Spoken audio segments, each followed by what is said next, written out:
Hey guys, before we start this episode, I wanted to talk to you about Type 1 Lifting. So Type 1 Lifting is a clothing line that proceeds of the shirts and tanks and everything else goes to the Children's Diabetes Foundation. So this all came about with me and seeing a 5-year-old girl in the emergency department that had new onset of diabetes. So just take a look at the website. It's www.type1lifting.com. So just check it out. If you don't buy anything, that's perfectly fine. I would just like for you just to take a look and just see what we have. So like I said before, www.type1lifting.com. And guys, I hope you enjoy the show.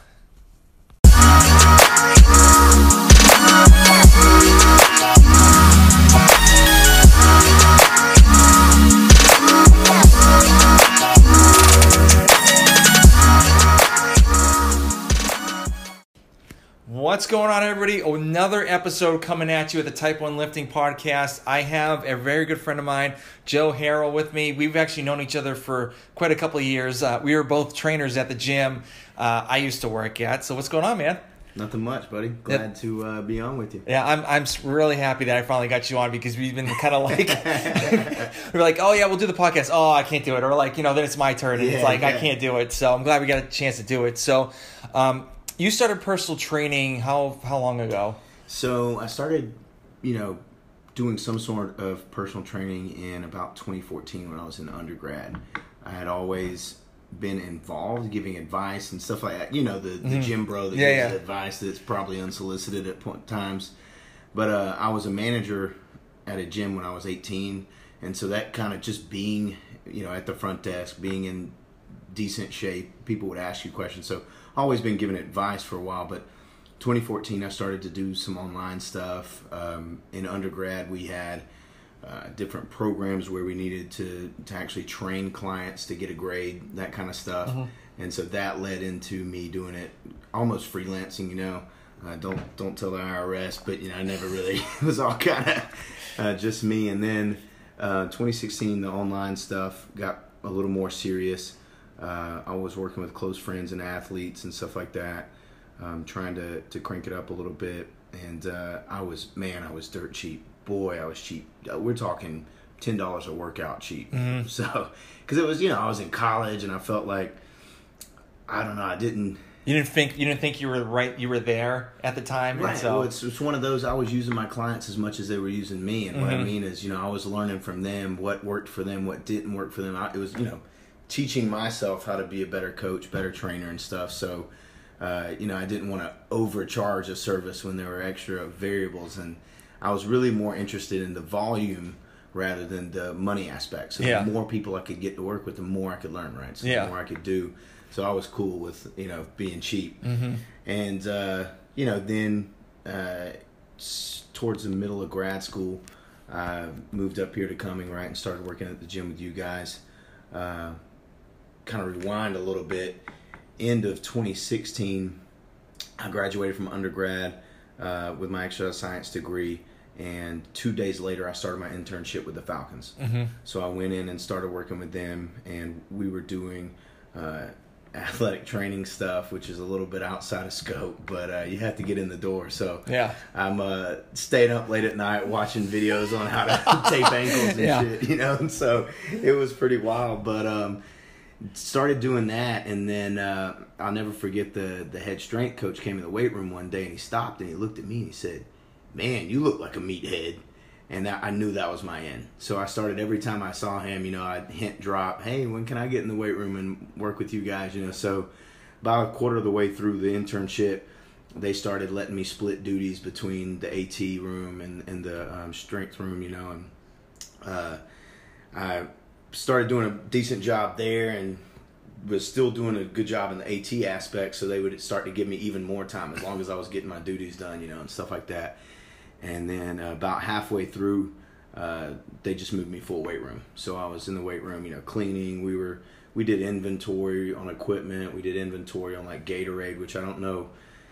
Man, they have enough Gatorade to make us all diabetics. I'm telling you. So you got a full warehouse almost on site, and we would inventory that and make sure all the fridges were stocked, and then Athletes normally lifted on 2 different sessions in the AM, so we'd make sure everything was ready for that and kind of help coach them through if the coaches needed me to do anything. It was normally pretty minimal in that aspect. At the professional level, it's a lot different than the college level in that at the college level, you're going to have so many more athletes than coaches that, they're bringing in GAs and janitors to, help and stuff. Yeah. But at the pro level, there's a lot more hands on deck. So the hands-on type stuff they were pretty much covered with. But I had kind of a deal with the head strength coach that if I did a good job for the day, got everything done early, he'd give me 30 minutes. And he'd pull out the whiteboard and walk me through stuff and, his training velocities and try to teach me, He, I don't want to name drop, so I'm not going to, but he was a big West Side guy. He had worked with Louis some, and so we were all, velocity training and stuff like that, talking about dynamic efforts, max efforts, and so it was all cool stuff. And then started grad school that fall, and with the hopes that I'd be returning with them, I kind of had some, handshaking going on that I'd be back, but some staff changes took place and never really made it back. So about halfway through grad school, I said, all right, well, I got to make money somehow, right? Yep. And I had most of my friends live up here, and I was in Milledgeville at the time, which for those of you not too familiar, it's about 2.5 hours from Cumming, where me and Tom are now. And so I moved up here the last semester of grad school, right during the Christmas break, stuff like that, and started training full time at the One Life. And then on Tuesdays I'd leave at 3:00 in the afternoon, drive through Atlanta. I'll repeat, through Atlanta. It's a nightmare. So drive through Atlanta, it would make it a 3.5 hour trip. Try to get down to class at 6. We'd stay in class from 6 to 9 p.m. And then I'd get off and drive back up, get home by midnight, get up the next morning to train clients at 5. Yeah, that's insane. And I did that Tuesdays and Thursdays, and finished up that last semester, and it was real character building. I didn't know what to do with myself when grad school ended, because now I didn't have to drive 6 hours one way, both ways on a day, 12 hours a week. So my training definitely bumped up. My personal time. So when you were training with the Falcons, did you watch these guys lift and be like, oh my God, these guys are just savages? Lifting. It's a little bit different. So for anybody on here that's pretty serious, I'm sure some of your listeners have pretty good numbers. You have pretty good numbers, I'm mediocre at best most days. So getting in there at the time, I wasn't at the level that I am now in my own personal training. So it was pretty, pretty cool, right? I mean, they were moving some good numbers. But flip side, what I know about powerlifting, who I know, you can't compare it to an elite powerlifter. No. And you can't compare it to an elite Olympic lifter. But you also can't compare how hard an elite powerlifter can hit somebody in the backfield compared to an elite NFL linebacker. Yeah. But for athletes that lift 45 minutes, 4 days a week, man, they're strong. Yeah. You know what I mean? If you kind of put it in that perspective, we train an hour, hour and a half, 2 hours maybe, depending on where you're at in your where you're at in your year and your goals and stuff. So comparatively, it's apples to oranges. But when put in perspective, man, those dudes could move some weight. And I don't know. I guess I can say this, but Deion Jones, I don't know if anybody knows his name. He's one of the middle linebackers for the Atlanta Falcons. God, he's impressive. At the time, he was dealing with some shoulder stuff, and so they had him on a safety bar. Yeah, he was squatting on the safety bar, and I remember thinking to myself, I've never seen anybody do that much weight for that amount of reps. He was squatting like 455 for 10. Dang. And that was, his leg day, so it was pretty wild, but they focused a lot more on that dynamic effort and stuff like that. Everything, they had Tendo units and stuff, so everything was velocity based. I think his name's Brian Mann out of Missouri. He was the head strength coach for Missouri for a while. He came up with the phrase velocity based training and put a lot a lot of good articles and information through the NSCA, their Strength and Conditioning Journal, on velocity-based training. And it's kind of the idea, you have so many ways that you can select your intensity. You can go by a percentage of your max, right? You can go by a percentage of a rep max. You can go by speed, which is going to be that velocity-based. If you have a Tendo unit, or is it called a bar ninja or bar sensei? I've heard of it. I forgot what it looks like. Yeah, it's like it looks is like it a that little Bluetooth. piece? Is it like a little piece that goes on the end of the barbell? That's one. I think that one tracks more bar path, but it does velocity too. The one that we always talked about in school was, I think it was called a bar sensei, and it looks like your Apple Watch. You just take it and you kind of strap it to the bar, and it sends real-time info to your phone, and you can track your workouts and stuff like that. Oh, that's real cool. I'm not sponsored by Bar Sensei, but if y'all want to name drop me, that'd be fine. But no, cool gadgets like that. So different ways, different modalities, and then you have RPE, right? That's big now, huge. Mm-hmm. 5 years ago, nobody cared what your rate of perceived exertion was unless you were a cardio recovering patient, somebody that just had open heart surgery. Yeah. So now everybody's training I'm training about an 8 and it looks like a 12. It's but that being said, that was kind of what we used there, and so they were always focused on how many meters per second the guys were moving weight and stuff. There was never like a max day. Mm-hmm. Never saw a max day or anything like that. Well, that was during in-season, right? So. Well, it was gearing up. It was really, it was like May. I started May 7th. No. I graduated May 7th, started May 9th. And it was May 9th through spring training, like in August and stuff like that. Yeah. And so that's technically kind of their off season. But the true off season's a few more months before that. Mm-hmm. So they're really just trying to get back into good shape, because they're also, like, it would be separated as 9 a.m. bigs lifted, 10 a.m. littles lifted, 11 a.m. would be like lunch and stuff, and then 12 they're out there, practicing for 2 or 3 hours, and then they'd come in for a final lunch and be out for the day. Mm-hmm. Our day as the AT staff and strength staff normally started around like 6 a.m. or something like that? Yeah, it was like 6. I lived in Dahlonega at the time. So again, for those that aren't familiar, Dahlonega was about an hour away from Flowery Branch, where the training facility was. So I'd get up at 4:30, make sure that I got down there in time.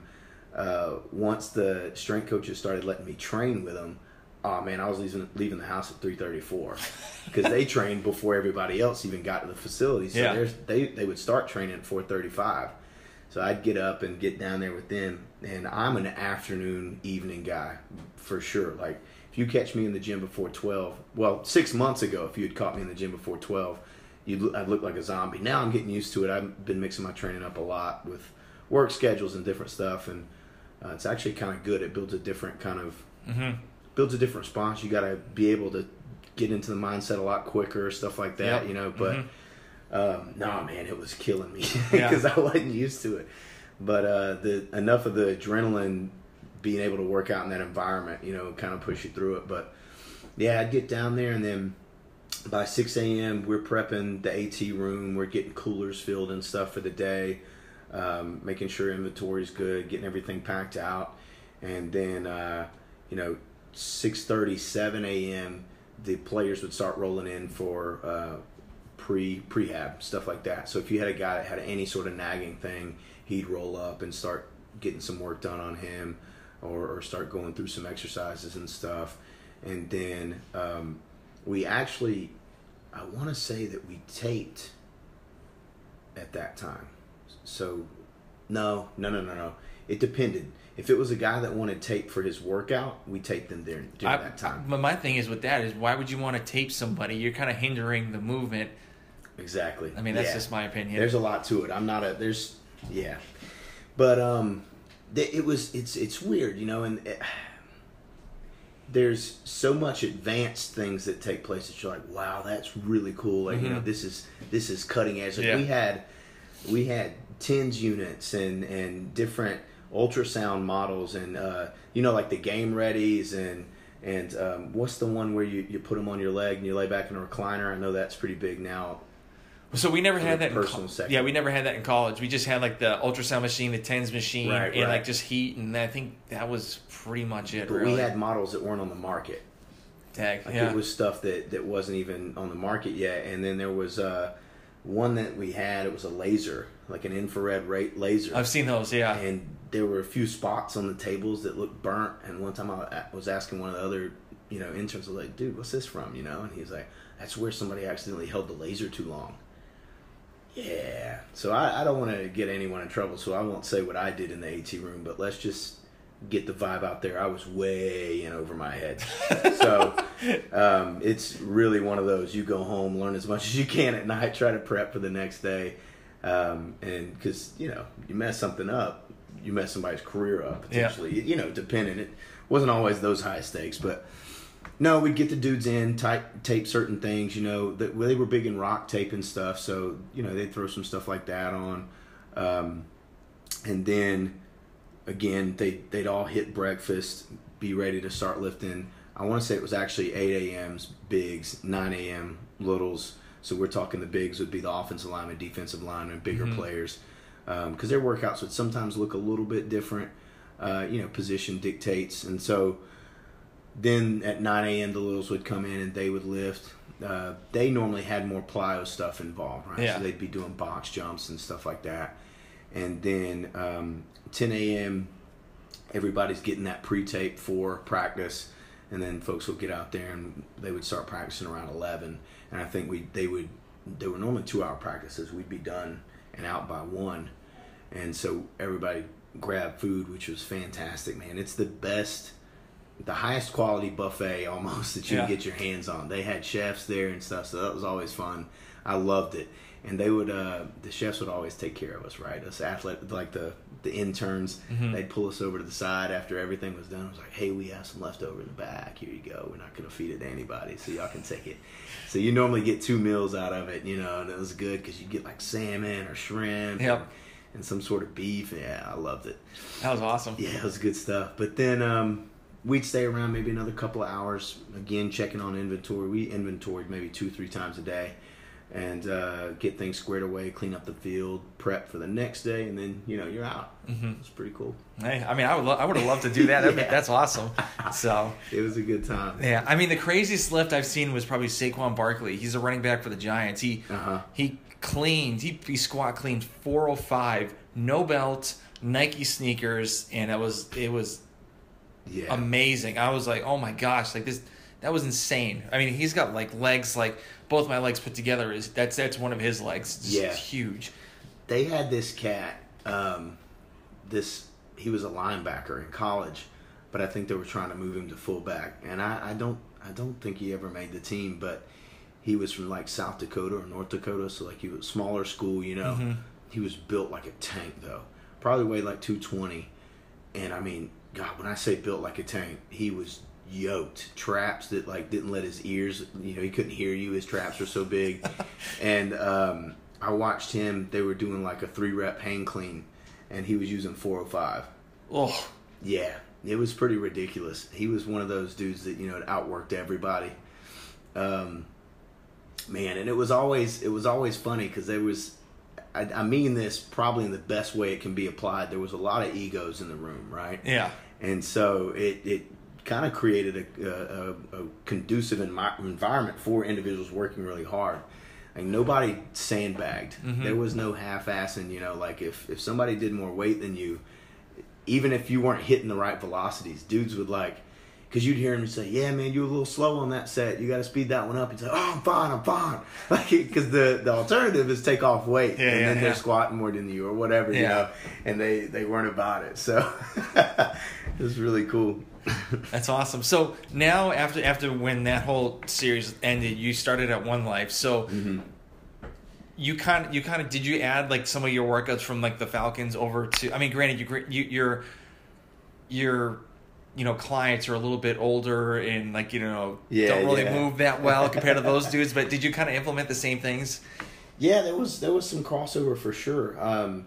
But it was smaller stuff. Yeah. Because I've always, the big things that we all think, there's nothing that's super groundbreaking.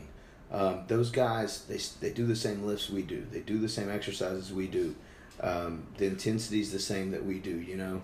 The main difference is we're talking about taking a Ferrari out to the track, whereas I'm a Ford Focus, you know. So, but no, things like it was little stuff. It was like band pull aparts, banded TKEs or terminal knee extensions. Yep. You know, the pre-lift stuff I started to implement more and more with my clients. Because, you know, I just feel like the more ready you are to lift, the better you lift when you're there. Yeah. Right? You know, and then it was sort of a different mindset with things. I don't know how much you know about post-activation potentiation. That was kind of a big thing. Now, that's just fancy for saying priming you for a lift. Yeah. So it would be something like, if I put you in a squat rack right now, or tell you what, we'll do like 2 controls. If we had a box, say a 35-inch box, that's pretty short, right? Or easy for most people to jump. I don't know. I'm not a good jumper, so I couldn't tell you. But no, we have a 32-inch box, something like that, right? And we're not necessarily worried about how tall the box is because you're going to out-jump the box anyways. And that's a whole different soapbox I can get on. But you want to out-jump the box and have a soft landing to the box. You don't want your ankles to be by your ears when you're jumping onto a box. Yeah. But if we let you jump to that box and we set up some sort of measurement, whether it was using a camera and then, you know, whatever, or if you were doing like a vert jump, just trying to hit the clicks like at the combine, right? We did that and took that as your base, and then we put you in a squat rack and took 95% of your 1 rep max and made you hit it for 1 rep and then told you to do the jump again. There's a really good chance you would jump higher the second time. And it's I believe it's, you know, it involves central nervous system, right? Everything's heightened. You were under a heavy load. Now you're under a free load, like you no load at all, you know, stuff like that. And so they did a little bit of that here and there. I really, you know, having more of a powerlifting background, I dusted off my feelings on the hex bar or the trap bar. I used to, if it's not a straight bar deadlift, it's not a deadlift, you know. But, yeah. Really, for your athletes, if they're not going to compete in powerlifting, or they're never really going to be, you know, Olympic weightlifters, of course, there's a lot of crossover from a conventional deadlift with a straight bar but if it's an athlete and they're just going to run, jump, and play sports, hex bar is probably the best thing for them. Yeah. You know, they're a lot less likely to get injured. The leverages are more conducive. You still get a lot lower back. You know, so stuff like that. Yeah. It helped carry over. Yeah. Plus your chest is higher up too, so you can actually get in a better position. So exactly. I used to have my clients use that like all the time. Right. Like I'd probably have them use that more than just the straight bar for deadlifting, because I knew for a fact, because some of them would put their butt up first compared to you know, lifting up their shoulders first. So I have yet to have just your general pop, your gen pop client. I have yet to have one deadlift from the floor. RDLs, I'm big on RDLs. Mainly, and it kind of started in my own personal training, you know, when I deadlift, the first rep is garbage. And the next 2, 3, 4 reps look great. Or if I do a rack pull, first rep is garbage. And it's part of you're starting from a concentric rather than an eccentric, right? So when you're squatting out of the rack, your first movement is an eccentric movement into the hole, then you concentrically stand back up, right? Yeah. Well, with a deadlift, it's all you generating the first push of force. Nothing is forcing you into a hole. Nothing's forcing you to fight back against it. You have to generate all that. And that's one reason why the deadlift's so hard on the central nervous system. But all of that being said, if you're not really good at locking everything in, the eccentric portion is going to lock you in. So if you stand up and you lock out and then you lower the bar, your next rep should look tighter. And so I had hurt my back one time doing rack pulls for the same thing. And I just now, that was years ago, and I just now, like this week, 2 weeks ago probably, started doing rack pulls again for more of a bodybuilding thing. But, you know, anyways, and I was talking to a guy yesterday. It's funny that we're here. I told him that I was going to start walking the bar out of the rack to lower it to the pins. Gotcha. Yeah. So that I'm starting from a straight position so that I can eccentrically lower to the pins, then start my rack pull set. so I'm locked in to maybe help my back a little bit. But no, yeah, hex bar, man. Oh, for Gen Pop for sure, because they're going to be scared to deadlift anyways. If you ever put them in front of a straight bar, that first rep's going to scare them because they're going to feel their lower back, whether it's good or bad, whether they're hurting themselves or not. Most people don't feel their lower back, especially under good loads, and so when they start to feel it activated, it makes them a little bit nervous. Yeah, when I was training people with the straight bar deadlift, what I would do is I would get those like plyo boxes, like the really small ones. Like that's like almost the same height as where if you put like bumper plates on, it'd be like the same area. Inches, 3 inches tops. So I'd have them like use the bar and just like go off of that, and just like obviously it's 45 pounds, and like most of my clients could do that. So I'd pretty much just have them lift off the ground, go down, and then like add the 10s, and then just have them pretty much get used to it. And right. I mean, I had one client, she was in her 50s. She was like deadlifting 135 with the straight bar, and she was like, I want to deadlift. Let's go. And I'm like, oh, okay. And so she loved doing like the powerlifting stuff, except for back squatting, because she couldn't do it because she had like a frozen shoulder issue that she finally was clearing, and she didn't have the mobility for it. But I mean, everything else we did. And I'm a fan of that. That definitely block pulls, because what it allows them to do is get in a good position. Yeah. Even if you watch me deadlift, you watch most people deadlift, you have to get into some sort of a posterior pelvic tilt.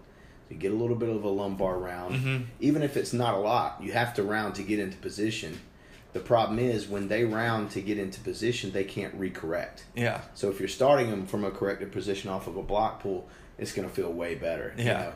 I always tell them, like, for cues, like I've told this before in the podcast, but I used to do the like King Kong, stick your chest out. Yep. Miley Cyrus, just stick your butt back, and then like tabletop. So it's like pretty much just have that flat back, negative table, and like use those threes and like those three, and it works. That's solid. Yeah, I actually learned how to deadlift. I laugh like it's not common. It's probably pretty common from Mark Ripito.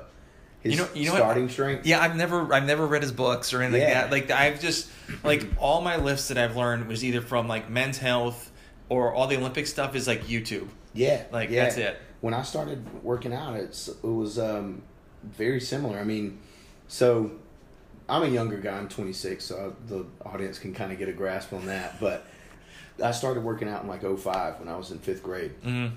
And I wrestled at the time, and I wanted to be bigger, stronger, faster, right? So started working out, and I wasn't naturally athletic. I wasn't a very athletic kid. I wouldn't even say I'm athletic now, but I was naturally stronger than most. Mm-hmm. Grew up on a farm, we did farm stuff, cows, chickens, fence, whatever, right? And so being around a father that was much larger than me, by the way, I'm 5'6", my dad's 6'3", so he's been bigger than me my whole life. It was, he'd carry 5 of whatever it was, and I'd try to keep up, carry 3, that kind of thing, so always trying to make him proud or whatever. And I started lifting weights, and I remember begging for Christmas one year, please get me a weight set, please. So they went and got me one of those, what is it, like an inch round bar with the concrete weights that if you drop them, they crack, that kind of thing. And I started bench pressing 40 pounds. And it was like I'd go out there every day and do one set because I didn't know what I was doing. My dad didn't work out, and back then there wasn't YouTube and everything. And so I'd go out there and do like a set of 20 every day and try to add a rep every day. Yep, that's awesome. And so that was 5th grade. And then by 7th grade, I was benching 205. Wow. And I weighed probably around 140, I think, 135, 140. And yeah, man, I was proud of that because I had the biggest bench at the school. It was the best. I mean, I would have the same thing too. But I didn't have a squat rack, so it was literally I'd do this bastardized clean to get the bar to my back, and I would, do squats with 135, like sets of 30 and 40, because they didn't let us work out at school in middle school. We couldn't go to the weight room until we were in high school, and so I was still focused on getting stronger, getting better. But I knew I had to squat, but I didn't have a rack, so. Yeah, that was kind of my squat day, was clean and do an overhead press to my neck to squat. And, lunges, running, stuff like that. I had watched some videos of Herschel Walker doing... Savage. Yeah, tire workouts, right? So I went and took this old backpack, one of those LL Beans or whatever, and strapped a tire to it and would run in the backyard. Took like an old dog run cable and drilled holes in the tire and ran it through. And I had the metal dumbbells, so I'd throw them in the corners of the tire and run with it and That's stuff. awesome. But yeah, started working out then, and as I was getting into middle schools, progressing in sports and everything, I started having injuries. But they were more genetic than a product of the environment sort of thing, you know. I had 3 elbow surgeries on osteochondritis dissecans in my elbows. Now, what's that for the people that don't know what it is? Yeah, right. So basically, what happens is there's a spectrum, and it's avascular necrosis to osteochondritis dissecans. Or at least this is my understanding. So if we have any MDs on here, please, this is I learned this in a recliner somewhere. You have the spectrum of avascular necrosis to osteochondritis dissecans, and essentially avascular means without vessel, and necrosis is death. And so my elbows didn't have a good blood supply. And so the blood supply would decrease and then eventually kind of stop, and the cartilage in the area would start to die. And then that's avascular necrosis. For it to become osteochondritis dissecans, there has to be floating bodies in the joint, which just means either the cartilage broke off, some bone broke off, something's in there, and it can actually cause a lock or a click in the joint because it's, mechanically something is in the joint keeping it from moving. And so I'd gotten to where my elbows would lock and I couldn't straighten them out and stuff. I mean, if you look now, I still can't straighten them out that way. It kind of formed bony blocks over time. But, had my first elbow surgery in 8th grade. No, 7th grade. And the next one in 8th grade and the next one in 9th grade. Yeah, back to back to back. So that derailed my wrestling career. Yeah. Which was pretty... I would say so. It's pretty upsetting because I was solid back then. Like, I had already had scholarship offers and stuff in middle school to some of the best ones, some of the best schools. And so I thought I was going to be wrestling. And then we put all my cards on football. Yeah, all the coaches loved me because it was my dad was big and, you're strong, so you'll be big one day. So I started playing football and stuff. And then 2009, in between the elbow surgeries, I had a hyperextension in my right knee. Somebody rolled up and hit my knee and partially tore my PCL, partially tore a meniscus and sprained the MCL and stuff. Anyways, though, and that probably led to, we're going to take a big timeline jump here, having all the knee surgeries I've had in the past few years. Yeah. So I've had 2 knee surgeries on my right knee for the avascular necrosis, osteochondritis stuff, and 1 on my left knee. So while, yes, I'm big into heavy powerlifting, and yes, I started lifting at an early age, I just picked the wrong hobbies. I don't have joints that can support it. It's not, that stuff won't do it to you. So for everyone listening, heavy and great technique and frequent resistance training is the way to go. It's just, I'm not durable. So as you're like a personal trainer, what have you noticed like in the gen pop that needs like to be fixed? Yeah, I think most of them revolve around misconceptions, myths, stuff like that, more in what they're learning than what they're doing. When you get on the specific client, it's always about, what's their personality, what's their character. Because I know you've had clients that would literally break their neck for an extra rep. And then you've had clients, you couldn't pay them $100 and give them 10 free sessions to do, one excruciating workout. Yeah. So if you kind of remove that from the list that I'd like to put together, it's stuff like, is protein good for you? And, how much protein should you eat? How much exercise is too much? Am I worried about overtraining? I'm kind of trying to put a list together and then we can revisit them. But stuff like cardio versus weight training, what's the best diet to do? What's the best workout style? Stuff like that. Getting into, and last but not least, supplements to cut corners. But the main thing I wrote my master's thesis on protein intake.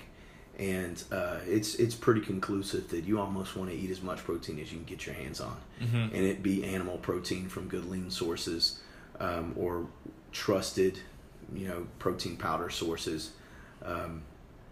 Yeah, I mean, because everything that I've ever read says the more protein you eat, the leaner you get, and the stronger you get, and the more muscle mass you gain. Mm-hmm.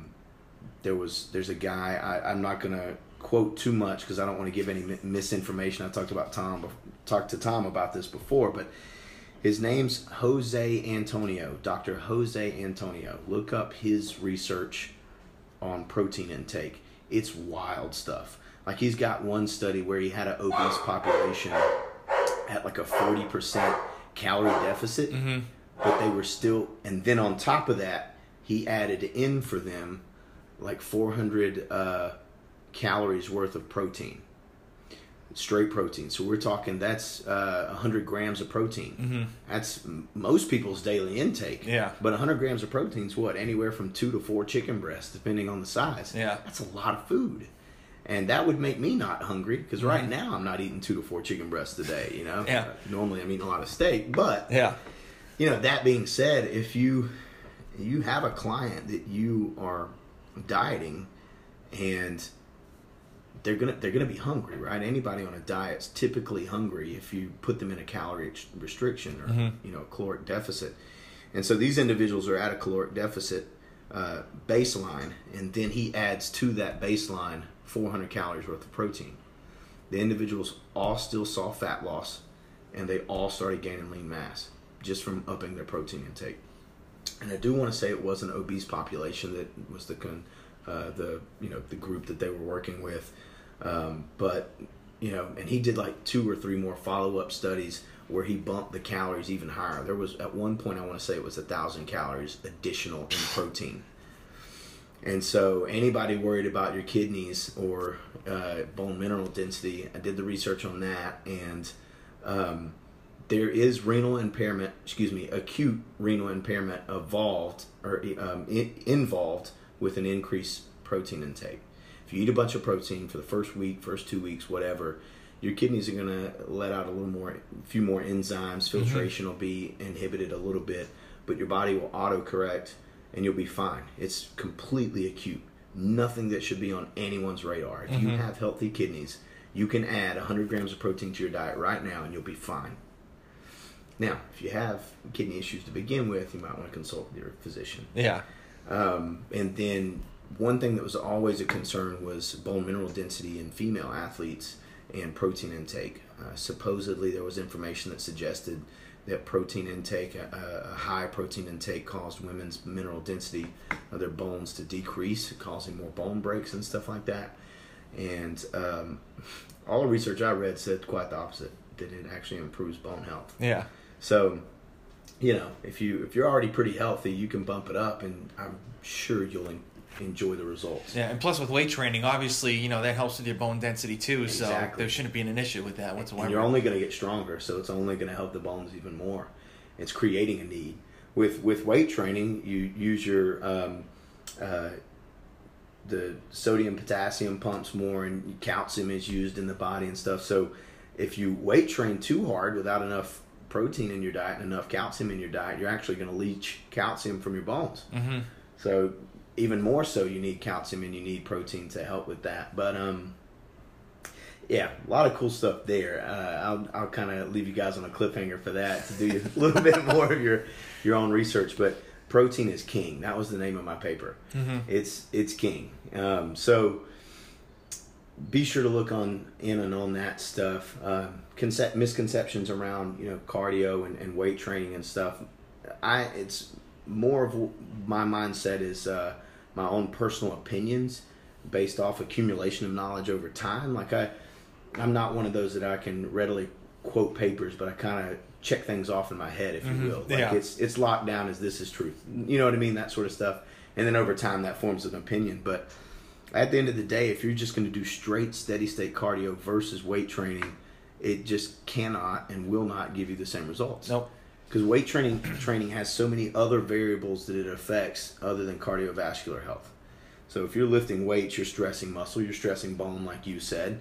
Those stressors will result in changes, adaptations to the stressors. you're going to burn as much, if not more, calories than that steady state cardio. So if you take an hour of weight training and an hour of walking at 3.5 miles an hour on a treadmill, you'll probably burn the same amount of calories. If you train pretty intensely, probably more. Yeah. And so you might even burn more calories, which is going to open room for fat metabolism. Yep. You don't burn fat while you do cardio unless you're an ultra marathon runner. So, you know, it opens more room for more calories over time. And then you do actually get some cardiovascular benefits from weight training. Do a set of 10, and are you breathing heavy? Yeah, or even sets of 20. Like I'm actually training one kid. He's on a 2 times a week 20 rep max back squat cycle. Oh, that'll kill you. And, that's it. And like and what he's doing I think it's like he's doing 60% of his 1 rep max, and then each week for 6 weeks he's actually adding 5 more pounds. That's insane. Each week, and so he's definitely feeling it. And I always tell people, like, you can do those HIIT classes all you want, but you're not your body's going to get so used to all those HIIT classes, you're not lifting heavy weight, so it's not going to help you whatsoever. And I always tell, like, even females, they're like, oh, I don't want to get bulky, and I'm like, do you know how hard it is for you guys to get bulky? And they're like, I'm like, just lift heavy weight, you'll start losing weight, and you'll start getting to where you want to go. It's just stop. And the same people that'll say that will point to some woman on a fitness magazine and say that she's attractive. It's like, how, you know, that's what has to be done. But no, it's really getting back to sort of the HIIT thing for a second. It's really a minimal effective dose. You have to monitor your intensity and your frequency of certain intensities.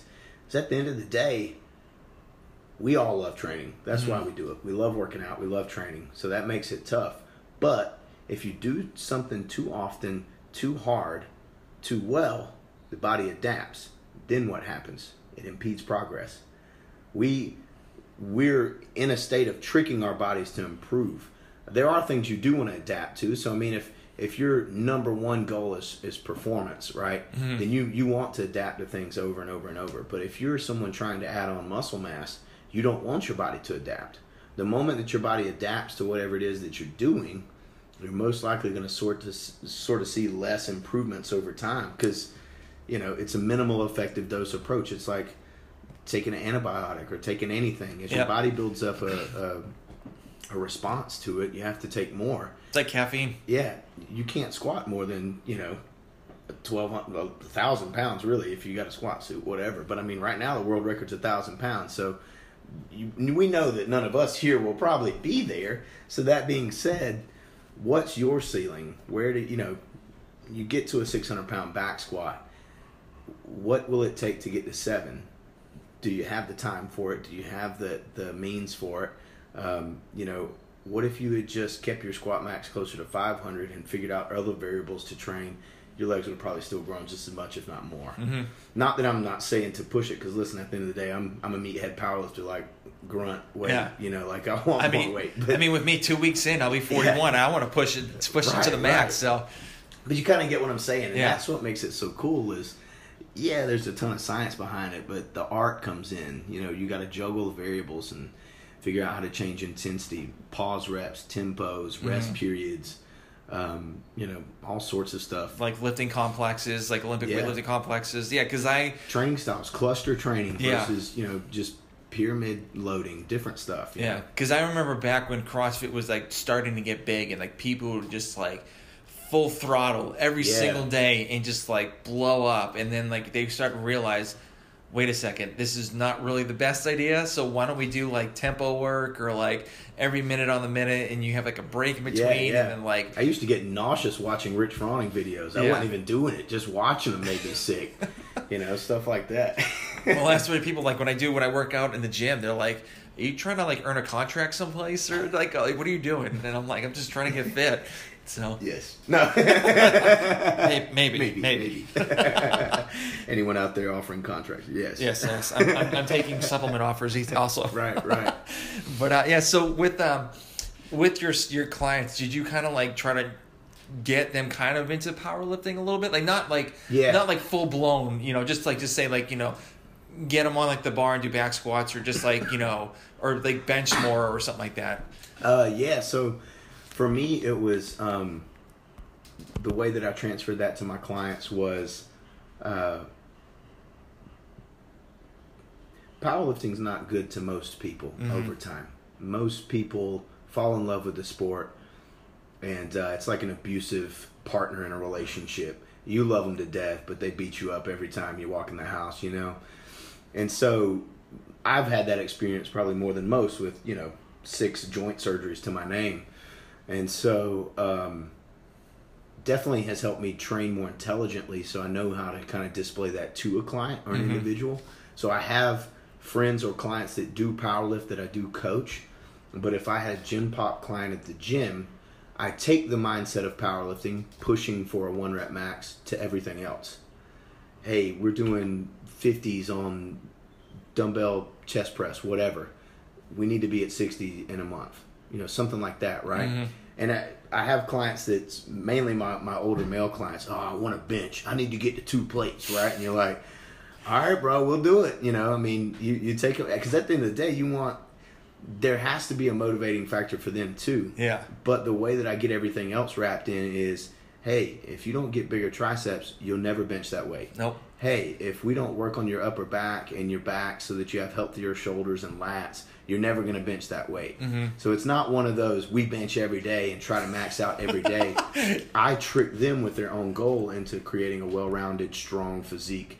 Because at the end of the day, that's how I train as a powerlifter. If I want to squat a lot, I got bulletproof glutes. I got a low back that can pick up a truck. I got hamstrings that are strong, extensors on, knee extensions that are strong, a core that's tight. And most of it wasn't built from a squat. Now, don't get me wrong, I'm a fan of squatting, but from my powerlifting, from my needs, I think of it as putting the pieces together for a puzzle. If I get really strong quads, I will probably have a really strong squat. If I get really strong hamstrings, really strong glutes, really strong spinal erectors and everything, I'll have a bulletproof squat. Train those things independently, and then at the end of the day, you piece them together into your main lift, and boom, you got a big main lift. Now, there has to be a solid base there, I think. Like, you have to be proficient with the movements. You have to be comfortable under the bar, comfortable straining under the bar, which is a different ball game. Look in any high school weightlifting room anywhere in the country and watch a kid go from warming up with 135 to his max form way different. Yep. And don't get me wrong, maximal effort, especially for elite individuals, the reps may not look identical, but they're ballpark. They're really close. You're few degrees angles difference at max, and that's just because over time you get used to straining under that load, both mentally and physically. You know what it takes to stay in position, stuff like that. So, kind of digressing, getting back to the Gen Pop clients, I take the mindset of whatever goal they have, and then knowing that we want to put 10, 15 pounds on it and tricking them into getting there as sort of, and explaining the process along the way. Most of my clients, as I explain the process along the way, they begin to trust me, they begin to believe me, and they buy into it, and they see results. There are other clients that it doesn't matter what you tell them, hey, the sky's blue, and they're like, no, it's green. All right, well, I'm going to be manipulative. Like, I'm not going to tell you everything, because at the end of the day, you're paying me for results. If I get you there without you having it is what it is, right? But you know what I mean? You know how it is. You laugh because you know it's true. But no, most of them, they normally have something that hurts, and when I normally fix it for them with relative heavy loads, it blows their mind. Again, I say relative heavy loads because to some people, a 135 RDL, that's something. It's something. You do a good set of 10 with 135, for them, it's a big deal.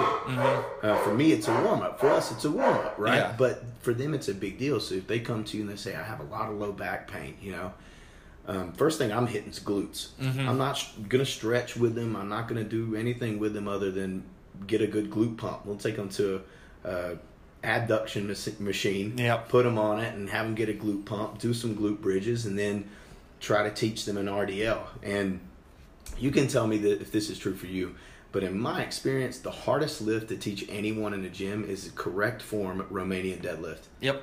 It is by far the hardest. I kind of put out some fake numbers that I tell my clients when I'm doing it so that they feel better about themselves, but I'll say something to the effect of 25% of my clients are never going to get it. And me trying to teach them how to do an RDL is me now wasting their money and time. Because it's gonna take a long time. Take 8-10 sessions maybe. Yeah. And you know, if you're doing a 30-minute session, you could spend over half of that session working on an RDL. Mm-hmm. And some of it's just a matter of them unlocking the movement pattern. And so you can't even start with an RDL. You got to get the hamstring strong enough to even allow them to bend over. You know? But like 25% may or may not ever get it. 25% are going to really struggle at it, but will probably get it. 25% get it by the second or third time we do it. And then there's a 25% that touch the bar and they just fall into a hip hinge and like, oh, thank God, you know? Yeah, definitely. Yeah. Awesome. All right, we're going to pause real quick because my dog's like losing his mind. We'll go outside. You're good. You're good. All right, hold on. Let me just... Damn dog. All right, guys, welcome back. We're going to take a little break because my dog started losing his mind in the bathroom, so I apologize for that. So I want to talk about... So do you talk to like people in the gym when they're working out, like when they're doing off bad form? Do you walk up to them and say like, hey, you may want to consider doing it this way instead of that way? Yeah, I used to a lot. When I was in school, this should relate to anyone getting a degree in anything. You're automatically an expert because you paid $40,000 to get it. And so I was always running around trying to give people advice. And in my defense, retrospectively, it was normally decent advice. But no, the older I've gotten, the more I just try to put on my horse blinders when I walk in and mind my own business. Because most people, honestly, you don't have time to explain to them what it is going on. Because... or you can tell within the first 5 minutes whether they get it or not. Mm-hmm. And so more times than not for me, it's always been a look of, no light bulb clicking, right? So I try not to, but man, it is wild. You'll see some folks tearing a rotator cuff before your eyes, or you can see their spinal fusion in the future, Mm-hmm. Stuff like that. Yeah, there's a couple people in the gym, like early morning, that it's just like, it's his back, like their back is like hunched over so bad. It's like almost he wants to start looking like the Hunchback of Notre Dame. There's this one dude that's got some serious kyphosis. I think that's the guy I'm talking about. Yeah, man, it's his back's deformed to it almost. Yeah, like I kind of wonder if he has a medical condition because his erectors have become so thick. Like you can see that he's been doing that for a long time. Yeah. Those make me hurt. Yeah, typically for me, I'll like go up to a kid that's in high school or they're just starting to do like Olympic weightlifting and they're kind of like they kind of know the gist of it, but if I gave them like 1 or 2 pointers that might help them get better on that lift. So like a lot of the kids, I always ask them like, hey, do you mind if I just show you what you're supposed to do? And just see what happens. And like a lot of even the parents are like, yeah, sure, like just show them like this is how you do it. I'm like, this is how you properly do it. And just think of that. I always do those cues too, and I think it's a huge help for them. But some of them actually do listen, and then some of them like you said with like just the light switch in and turn on, and they're like, or they keep on doing the same thing, or they're taking it as confrontation when it's like, I'm literally here in your best interest. Yeah, no, I 100% get it, and I do that again. I do that sometimes, especially if it's someone I've talked to before. Mm-hmm. I'm very comfortable doing it because, I told you guys earlier, I started when I was in like 5th grade, and I didn't work out in a commercial gym until I was 18. I had over the years accumulated enough equipment at home and saved up every dollar I made, to buy this and buy that. Mm-hmm. Like I was doing pull-ups and rafters kind of thing, in the garage that we had. And so I hadn't been in a commercial gym. And I just wish I could have told myself 10% of what I know now. Mm-hmm. And so when you keep it in that perspective, it's like whether that person appreciates it now or later, you could cut 2 years off of experience for them. You give them just a couple of tips. That could if you think about how long it takes you to learn something, knowing what I know about bench pressing now versus what I knew about bench pressing then. I told y'all I benched 205 in 7th grade, right? I didn't bench 225 until I was almost a junior in college. I learned more trying to get that 20 pounds than I did anything else. Mm-hmm. And the techniques and things that I use now and the ideas that I use now. I can, at the moment, I could probably bench 400 plus. I've been a little bit stronger at times. It fluctuates with body weight and achy elbows and shoulders, right? Yeah. So, but putting 200 plus pounds on my bench in that time frame, it was the things that I learned getting that last 20 pounds to get to 225 that's kind of got me to where I am now at a steady, over time increase. Yeah. And so, yeah, I mean, I think we need to make it more acceptable. The only problem is you just never know when you're getting good advice. Yeah, I agree, because it should be more norm in gym culture, but I think there should be there's understood etiquette that should be in place that you just can't put on the wall. Yeah, I mean, but granted, like you'll have people like being like, oh, like the top, like the tough guys, like the big guys, like hey, you should do it this way. That's why I always ask, like, right, do you mind if I ask you? If I mind if I like give you a little pointer? Like if you say no, whatever, that's fine. Do your own thing, but right. like I just want to make sure you get better. And I even tell like the clients that I talk to, like, you're with the weights not gonna come easy. It's gonna, like, once you have a good form, then it'll start going. Yeah. And then if you have garbage form, forget it. You might as well just stay with like, a 95-pound bench press forever, because you're not gonna get good form and or find a good surgeon in the area. And yeah, exactly. Yeah. And like even with people, like I see a lot of people like military press, and they have their 1 foot back, and they push it out further. Yeah, it's almost at a 45 degree angle, and it's like, you're not supposed to do that. Look like they're in a jazzercise class. Yeah, where they're like kicking it out. Yeah. Gosh, they even do that like in even at the group classes at the gym that I used to work at. It was they do the same thing, would just be pushing out. But I'm like, no, that's not how you're supposed to do it. Like, right. No. And the problem is with like that group class is she can't one by one go to each person and say you can't do it. And like, and then if she did teach it in the beginning of the class, the clients would be so pissed off, because they're like singled out. Yeah. Feel singled out. Yeah. Nobody goes to a group class to feel singled out. That's the whole point. Yeah. They go there to disappear into the background. Well, that and clients also, like, I've come to the conclusion they just want to get throttled every single day because they think that's a good workout. And right. It's like, no, it's not. Yeah, you bring up a really good point there, by the way. Guys, being exhausted when you leave the gym, or having a leg day where you need a wheelchair occasionally is good. Yeah. But there are so many other things that you could do better that would give you way more results. Mm-hmm. Like just learning how to feel a muscle. Can you feel your hamstring contract when you do a leg curl? Stuff like that. But no, getting back to the advice thing, one rule that any young people here listening to, or really just anybody, if she or he is over 50 years old and they look like they're in really good shape, they know what take they're doing. Their advice. Yeah. Because they haven't been injured a lot, because they're still working out and they're still in good shape.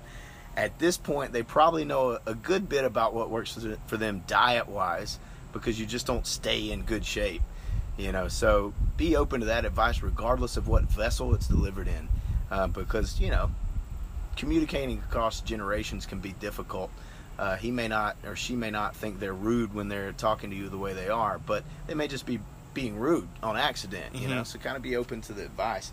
But man, anytime anyone older tries to give me some advice, even with 2 degrees and a little bit of knowledge under my belt, I'm always all ears, because I want to be lifting when I'm 60. Heck yeah, me too. Yeah. They're doing it. They beat me there. Yeah, exactly. And plus, like, I listen to podcasts like all the time, like on the way home, because I drive, I think, like half an hour from one way and back, and like even at work sometimes, if I'm like not calling people up, I'll just be like listen to podcasts every time and just like learning. And then like I've learned so much in the past 2 years just on listening to podcasts from like the top rated people in the fitness industry. Not the Gymshark athletes or anything like that, but like, just like the people that have like been in the business for like 22 years or like whatever, they just I'll just pick one thing out and it'll be like, oh, like, why didn't I know that? Do you remember the Barbell Shrugged guys? I love those guys were Doug awesome. Larson and what was the other guy's name? Oh gosh, I'm having a brain fart. Doug Larson and there was 3 guys. Yeah, there was Barbell Buddha. I can't remember his real name. He passed. Yeah.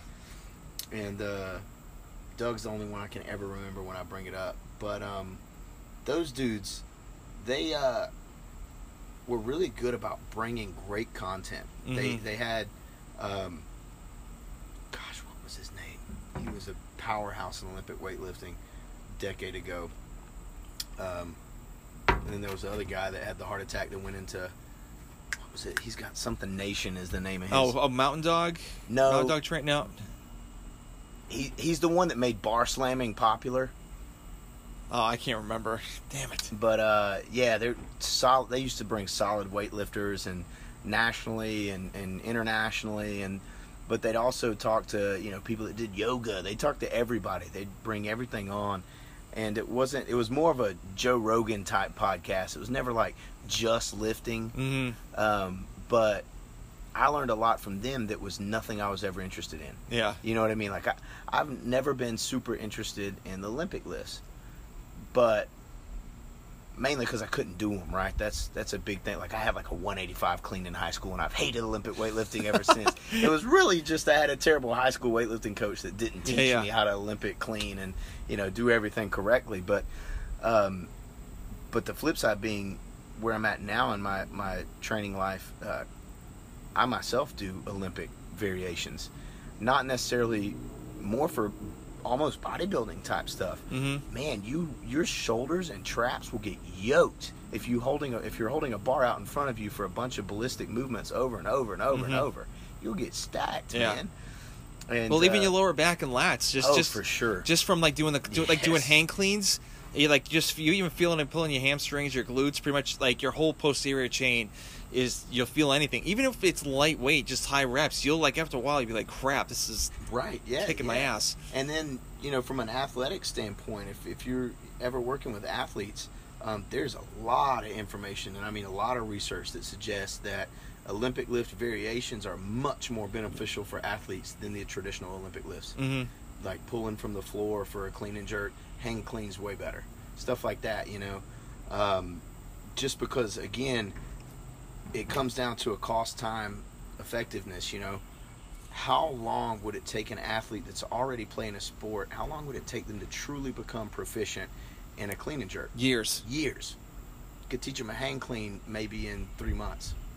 And they're getting most of the crossover, and they learned it much quicker. They don't need to worry so much about ankle mobility or, are they posterior pelvic tilting to get down into the hole? Stuff like that kind of stuff. It's all things that should be considered. Who know your audience, right? People always know your audience. Who are you training? What may be important to me as a trainer? What may be important to you as a trainer, or important to anyone listening? Remember, that's not what may be important for that athlete or that client or whatever. Let's just, for instance, carbs. I tell clients to eat carbs. Oh, all the time. All the time. But I don't work with a lot of diabetic patients. Yeah. Specifically for this podcast, I'm not sure. I'm sure you guys, you approach carbs a lot differently than most of us, right? So if I had a client that was diabetic, that would be something I definitely need to take into account, 100%. So it's, know your client, know your audience, stuff like that. Remember that everything's got a place. Yeah, I mean, even for me, like I always tell... for myself, I always eat carbs after I work out because that's where you need the carbs most. But the problem is, a lot of people, they'll drink those protein shakes right before they work, right after they work out, and it's like, guys, you wait a half an hour, give it some time before, because your hormones are all out of whack. Even if you're a diabetic, your blood sugars are probably out of whack, especially if you're doing CrossFit workouts. Just kind of wait till everything balances out. And then take insulin if you need to after you work out, if it's super high. Right, you're talking about if they were to supplement with insulin right after a workout on the meal. Yeah, I mean, and then then obviously I'll have a bowl of oatmeal after I work out. Yeah, your insulin sensitivity after workouts through the roof. Yeah. That's why some people are able to I don't want to speak too much out of my ass here because I'm not a huge diabetic expert, but there are people that can cure their diabetic symptoms and even their insulin response with exercise. With type 2. Yeah, type 2, yeah, right. Yeah, type 1 is a different story. Right. But there's a little bit there in that you're right. After your workout, you're going to want to wait a little minute before you start adding in insulin and different things, because exercise itself has such a large role in hormonal response. Yeah. Acutely, for sure. Yeah. Yeah, I mean, I think this year is probably my best year, even in COVID, like, for, like, all my lifts. Yeah, you've been getting strong. Because I don't know, it's, you know, I've been sticking with this program for, like, a year and a half or 2 years almost, and it's, you know, and that's another thing is, like, you'll have people, like, do one program in 1 year and then, like, keep on bouncing all over the place because they're not seeing the, you know, the gains or whatever in their program, so they just go to another one, or like another trainer. Because I've had other clients be like, yeah, I had this trainer and I saw no results, and then I see your like other clients and they're getting results, so I just wanted to switch with you. And I'm like, well, how long have you been with this person? Yeah. Like a couple months. Well, that's the problem. So yeah, I mean, may not be a bad. That's you hit the nail on the head there. I graduated. All right, so I had gotten into the, like, 165. I weighed about 165 my freshman year. Man, I was eating anything not bolted to the floor. When I was in college, it was like I had 3 plates and like 6 Gatorades, just like chilling out. And remember, I'm 5'6", so I thought 165 was good. You know, I was a kid, whatever, blah blah blah. And then I stopped playing sports, so I wanted to get shredded for the ladies, right? So I graduated high school around 140, 145. And when I started college, I was around that ballpark. And when 2 years, I did my core classes at home, so I was at home, stayed at home for a while. When I moved off to college, I was weighing around 150, 148, 152. Mm-hmm. It was pretty normal. And I'll never forget what started me in powerlifting. I was in a strength or a weight training class in college, and we were going to do deadlifts. And I was the only kid in the class that pulled over 300. And up to this point in my life, I don't think I really ever deadlifted. And it was like 305 or something. They were bumpers. I can't remember exactly what it was. And I remember dropping the weight and seeing the bumpers bounce, you know. And I was like, oh man, you know. I was the strongest that had done it that day. And I don't think that 300's, you know, the whatever. But I mean, it's a lot. It's good for a lot of people. It felt really good, man. Yeah. And I said, I'm going to start doing this more. And I talked to the coach a little bit, and he's like, yeah, it's a power lift. And I was like, oh man. So I started learning, and so within a couple of years, I was into the 160s, but a totally different body composition than when I was in the 160s when I was younger. And pulling like mid 3s, high 3s on deadlift, squatting low 3s, benching around 225, 240, you know. And then within a year of that, I'd say I was low 4s, mid 4s squat, mid 4s deadlift, benching around 260, 280, you know. And then a year after that, we're into the almost 5s on squat, you know, and I think I had pulled 500 by then, and body weight's around 175. So and, those are really good numbers too. Yeah. I mean, so my first powerlifting meet, I competed at 167, and I had done a water cut. I was trying to get to 165. I was so close too, and because I wanted to compete at 165 because I would have had pretty good numbers. Yeah. But I squatted, I think it was 385. I deadlifted 415, I want to say, and then benched 275 at a 167 body weight. And then about a year later, I did another meet where I competed at 172, I think, and I'm getting off right there. It was 177. And so I was in the 181 weight class, and I think I squatted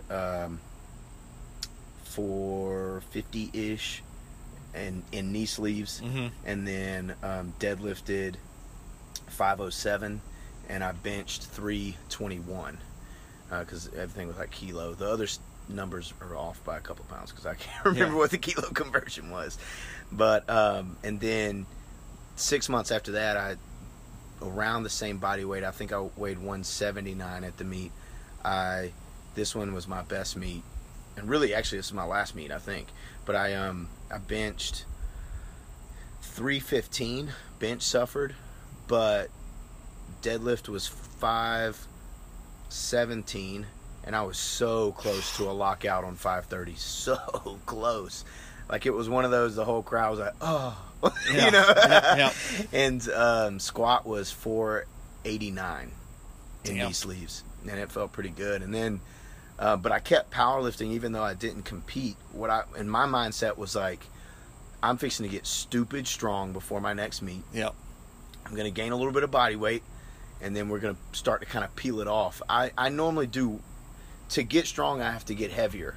But as I kind of come down, I can keep most of my strength.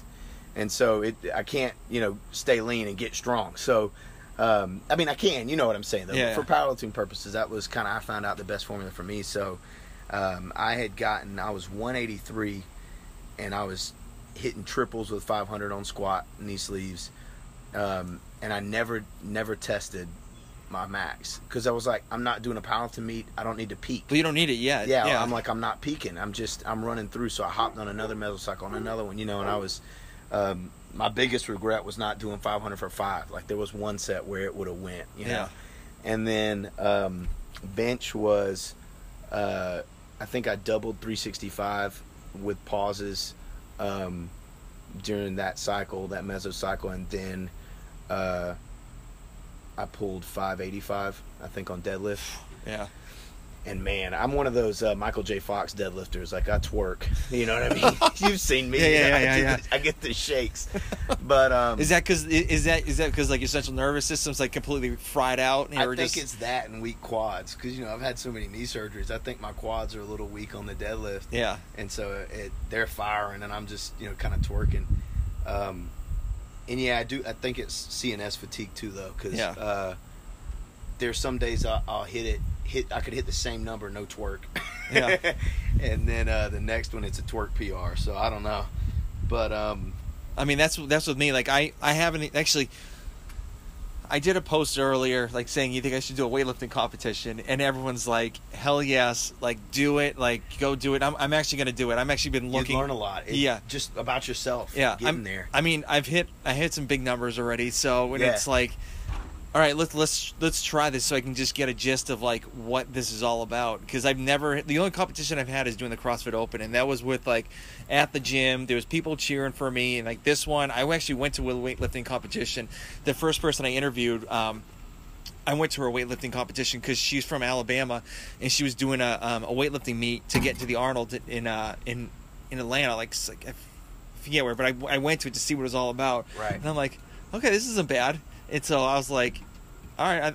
And then after that post, I'm like, yeah, I'm definitely gonna start looking for one. I'm actually looking at one of those like wrestling singlets and stuff like that. Dude, funniest thing, look for weightlifting singlets on Amazon or eBay or something like that, and you'll see like the craziest looking stuff, like role playing stuff, like you'll see like the crotch, it's missing a crotch. Yeah, it's missing a crotch or missing the butt, and I'm like, this is the butt portion. I'm like, this. I've never been disqualified before. I'm like, this is not what I wanted. So yeah, it's like, it's amazing what you find on like Amazon or those things. I'm listening to you. The dude's name popped in my head for the Olympic weightlifting stuff. Yeah, so my goals for those meets, I actually want to hit like 3. I want to try 330 for a clean and jerk, and probably like 245 for a snatch. I mean, I think it's doable. Yeah, I mean, I've hit 230 as a power snatch before, so I'm pretty sure I'm thinking I can get that, which would be amazing, especially being a 41-year-old too. So, and being at 6'5". Yeah, being tall. Yeah, because obviously, like, being tall and being a weightlifter is obviously really difficult, because like the whole like area you have to pull and reach to get to. Yeah, so, your leverages, they're not necessarily you got long arms, which helps a little bit. But yeah, you're fighting an uphill battle. Other than someone like me who just built like a little compact, just put it on my shoulders. We got it. Yeah. So have you ever had like people come up to you during mid-workout and try to talk to you about stuff, and like what do you do? Because like obviously I'm doing like workouts that like they're for time, and people will come up to me and be like, hey, what's going on? Or like, hey, what are you trying to do? I'm like, no, not now. Like, Yeah, not now. So how do you handle that? So if it's ever compliments, I shut down. I lock up. I don't know what it is. It's not even about weight training or anything, but compliments in general, I'm just one of those people that just can't handle them. So I always, it's like an athlete after a game. I just like to thank God. For me, it's like, oh, just got a good dad. I don't know, or Yeah. Oh no, I'm just trying. Those kind of people that are say that they're blessed to be above ground, right? I'm one of those that, oh man, that was a nice set with 500. I was like, oh, just great to be alive today. Like, it's shit like that. Trying to divert. But if it's ever about training stuff, I'll normally talk to them. You know me. I'll talk to a brick wall. So I'll normally talk to them. Those are the ones I'll talk to the most. If it's someone I don't know and they're just trying to chat up, I don't talk to them. Normally, I'll kind of talk to him for a second, then move along. Mm-hmm. I've had one guy like last week. I was doing like a max rep thruster, and like I was just about to lift it and like do a weight, and then all of a sudden he comes up to me. He's like, "Hey man, like kind of hurt my hip," and I'm like, "I'm gonna hurt your hip too." I'm like, "Yeah." I'm like, "Okay," and he's like, "Yeah, I think I'm getting too old for like." It's an older gentleman, and like he lifts some heavy weight. But like he's like, I think it's time for me to like slow down and like cut, like just start like slow down, you die. Yeah, well, man, like slow down, like lighten the load, or, like more rest. I'm like, hey man, just do a hypertrophy phase, like just like 6 weeks, and like just kind of work your way back, and then just go back to lifting heavy again or whatever. Yeah, because just if you'd asked him when the last time was that he had took a little weight off the bar, he probably couldn't have told you. Yeah. Like well, some sort of deload active. Yeah. He's doing this guy was doing 315 zombie squats. Because he can't do front rack holds because his mobility is so bad. And one day, one day he actually, I think I was doing like a clean or something like that next to him, and like he started losing it because he puts the 2.5 pound plates behind on his heels to get the high arch and stuff, and he just dropped it like all the metal. I think I know who you're talking about. Yeah, you probably know it, but like just strong guy. Yeah, just completely dropped it and like. The loudest noise compared to like my bumper plates dropping it over my head. It was just like, and he yelled out. He's like, part of my friends. He's like, "Fuck!" And I'm like, okay, man. I mean, you're doing 315 zombie squats. You should be happy with that because I can't do that. No, it can be frustrating, but honestly, I hope everyone can tell by my and Tom's interactions. I like to think I'm a really nice guy. Like you can approach me at any time. He is. But. I throw in my headphones and I keep the meanest eat shit look on my face the whole time I work out. And it's truthfully so maybe people won't approach me. Just so I don't have to politely leave a conversation. But if you do chat me up, I will chat you up. Like we'll talk. It's and that's a problem. That's why I have to do that because I'll talk to you for an hour and then I gotta leave. Yeah. So now that we're getting close to the end, so I kind of want to talk about. Both of us kind of did the same route. We were personal trainers, and then we kind of ventured off to, working someplace else. But we still do. I mean, obviously, I want to talk to you about like coaching, like online stuff. But you kind of told me like, I wanted to make like $60,000 in a year, and then you kind of did the math, working at a global gym, being like you'd have to work like 6 12-hour shifts with no breaks in between. And like, I think you and I talked about this and realized like, this is not gonna cut it. Yeah. So what finally broke the camel's back that you were like, okay, this has to change? Yeah. So for me, it started before I started training full time. Honestly, so I don't want to play it up and make it more than it was, but I also want everyone to know that I fully believed it was happening and I was planning my life off of it. When I was with the Falcons, I was supposed to come back, and I was planning my life on coming back, and that's why I went to grad school. And so because I knew pro level you got to have 2 degrees, so I was going to get my master's in human performance in return, right? Well, that individual was no longer with the team, the one that was the wink and the nod and the handshake, hey, come back, and there was no way to get back. So my last shot in the ring was just after my first year of grad school. I had some strings I pulled to go to work with the Panthers. Mm-hmm. And I went to the Carolina Panthers for 2 days, really just shadowing, not doing much more, but hoping to make an impression and get a situation. And their coach, great guy, great training philosophies, has a very successful career, both in the NFL and as a coach. And but it just there was a little friction there with, I think, sort of how I carried myself at the time, being a younger guy, and then his view of me as a younger guy. Mm-hmm. And we kind of had a conversation about paying dues. And I don't like to talk money numbers and stuff like that, but I've been offered jobs at colleges to do head strength stuff, like D2 colleges, nothing too big. Yeah. And I can tell you that I could make more money being a cashier in a year with the work ethic that I think I have than I would being a strength coach for 200 plus athletes. Mm-hmm. That's terrifying. I don't care what anyone says, because when you're a strength coach and you're actually trying to make it in the industry from a college standpoint, you're waiting for a phone call. There's not so much that you can do. You can go and interview for jobs, but at the end of the day, you're waiting for someone to think you're good enough. You've got to make connections. You've got to do this. You've got to do that, because it's really hard to push the data on, I'm the reason that this program is better. You can keep up with your own data. It take a lot of time. Athletes are less injured right now with me. My athletes across the board are this X much stronger. Athletes across the board are this, and this.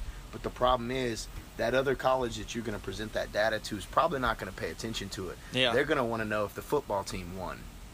How many championships did the football team win while you were a coach there? How many baseball championships? Stuff like that. Stuff that almost has nothing to do with you as a strength coach. Because your number one goal as a strength coach is do no harm. It's the same thing as a surgeon or anything. Yeah. You don't want to hurt an athlete. Julio Jones is top 5 athlete in the NFL if he doesn't lift a weight. So you're going to make him lift weights and potentially get him hurt?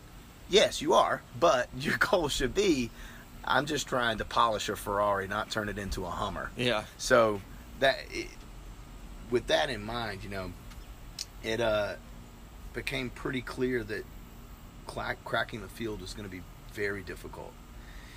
And so when I got the job at One Life to do personal training, my number one goal was to meet someone. I'm a people person. I like meeting people. Networking is my favorite thing to do. Mm-hmm. And I was just 100% convinced that my next job was going to be through someone I met at the gym. And so that's why I started personal training there. And it was a client. So the next client I talked to got me a job. Now I do payroll. Hey, works. But in a way, it's worked out. I don't think that I'm done in the fitness industry by any chance. I still personal train here and there and do some online stuff. But at the end of the day, this is something that anyone that's looking to be a personal trainer, you want to be a strength coach, you want to help people, you have to help yourself first. Because if you lose your car, you can't get to work and you can't train anyone. If you have nowhere to live, you can't rest, you can't eat correctly, you're not going to be able to train people correctly. If you're looking to impact others' lives, you first have to have yours locked down. Mm-hmm. And I'm not, saying be debt free, be this, be that, but you kind of know what I'm getting at. Be stable, yeah. You can't be a stable cornerstone in someone else's life if you're not stable. Mm-hmm. And personal training is first and foremost personal. You'll spend 50% of your time being a psychologist with your clients than you will, just training their body. Yeah. And they're both so related. Because that client's going to go home and eat something nasty if they're depressed. So, and then they're never going to see the results. So you gotta play both fields, and if you're not stable as an individual, you're not going to be able to help them appropriately. So, that being said, I may find myself doing something sooner rather than later, or whatever, back in the industry. But at the end of the day, got bills to pay, got to eat, and I think personally for me, it was the best decision to kind of step away, because for a little while in a full-time aspect, I've seen a lot of personal growth in the weight room. This morning after my first bowel movement, I was 201, which is pretty heavy, but just 6 weeks ago I was 210. So everything's going well there personally. I feel good relationship, good friends. I do enjoy my job with what I do now because, again, I don't think what you go to school for or what you want to do necessarily dictates what you do. Mm-hmm. I enjoy people, so I get to work with people all day, every day, just like most people, and make the best of it and really enjoy what I do. Got a good career, so that's kind of why I'm not a personal trainer technically full time anymore. Yeah, so you do online stuff, but so how do you handle that? Like, do people come up to you and ask you, or? Yeah, I don't advertise. It's normally either past clients or current clients. What I really enjoy is friends. Mm-hmm. All joking aside, because you can, you're still getting paid. You're still asking for someone to pay you for a service. But if you're going to be my client, I'm going to turn you into my friend. At some point, we will be closer than we are at first meeting, because there's a certain level of candidness that needs to take place, in my opinion, with online stuff. And you got to know what pushes that individual, whether an individual needs to be shamed or encouraged or what. How do you get that? Because unlike face-to-face training, there has to be a motivator. Most people face-to-face are motivated by not being embarrassed. Mm-hmm. They don't want to be embarrassed, so they'll work hard in front of you so that you don't think they're, whatever, right? That they're sandbagging or they're lazy. So it's easier to get results face-to-face from that standpoint. But I find that most of my clients have better results online than in person, because I'm now in your home. Mm-hmm. Now I'm telling you what to eat. Now I'm telling you need to be asleep right now. Why are you texting me? Like, you need to get some rest so that you can train tomorrow, Yep. You're going to tell me that you're going out of town this weekend, so you need to change your workout, or whatever. And it's normally, I would say it's cheaper when compared to person, but you normally spend more money overall. Yeah. Like, you're not, so a 30-minute session isn't cost you X amount of dollars that may be, whatever. But here you're buying a week's package sort of thing, so I charge a little bit different or however. And so more money is spent overall, so the individuals feel more vested, and that in itself normally yields more results, as nobody wants to waste their money. Mm-hmm. But I don't do a lot now. Like I said, most of it's with close individuals. I've discussed starting something a lot bigger. I've told you my roommates, right? One of my roommates is a personal trainer, and the other is a doctor of physical therapy who just won his pro card in a natural bodybuilding federation. So we're all young kids that just want to be multimillionaires in the next week. So yeah. we sit around spitballing, trying to figure out things that we can do to increase ourselves as professionals and stuff. And we're considering putting together a website with some things like maybe an exercise library, a paid subscription to a certain amount of workouts, and then from there an individual could tack on additional workouts or whatever for markups. I don't know. We're looking into some things there. Very cool. The online stuff, it's involved. It's huge, yeah. In my opinion, online personal training is twice as hard as in-person personal training. Yeah. Maybe even 3 times as hard. Mm-hmm. The time requirement is greater, and mentally it's sort of exhausting at times, because you got to make them progress. It's people will pay for in-person training just to have a gym buddy. Yes. But people will not pay to have an online buddy. Yep. You have to deliver, right? Yep, exactly. So it's something else. But yeah. Awesome. So, okay, last two. Yeah. So where can people find you online, or like social media or whatever? Man. Yeah. This is going to be bad. My Instagram name, I want to say, is JoeHarrell 1. So Joe Harrell 1. And if you find a short, ugly guy when you pull that up, that's probably me. And then We don't have any websites right now. Facebook, you can find me, just Joe Harrell. I do put some content on my Instagram, but it's normally just my personal stuff. What I would rather you use it for is you can follow me for, see what I'm doing, see how weak I am. And then what I would recommend, though, is DM me. If you have specific questions, you have things you want to know about.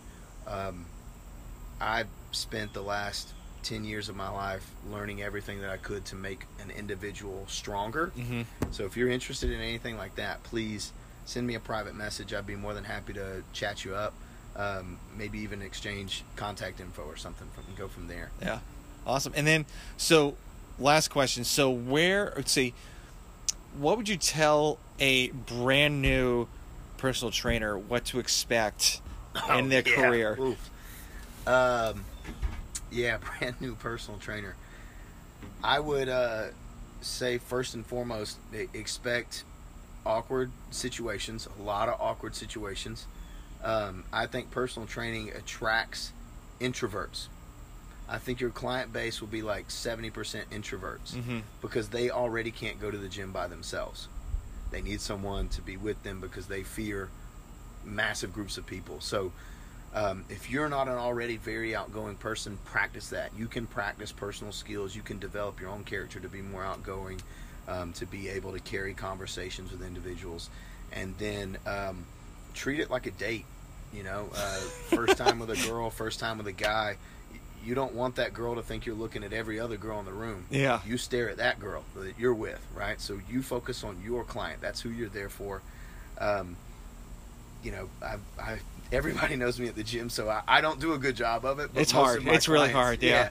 But most of my clients know me well enough that it's a pass. But that would be my advice. Focus on that client. Really actually listen to them, because you may have to read between the lines.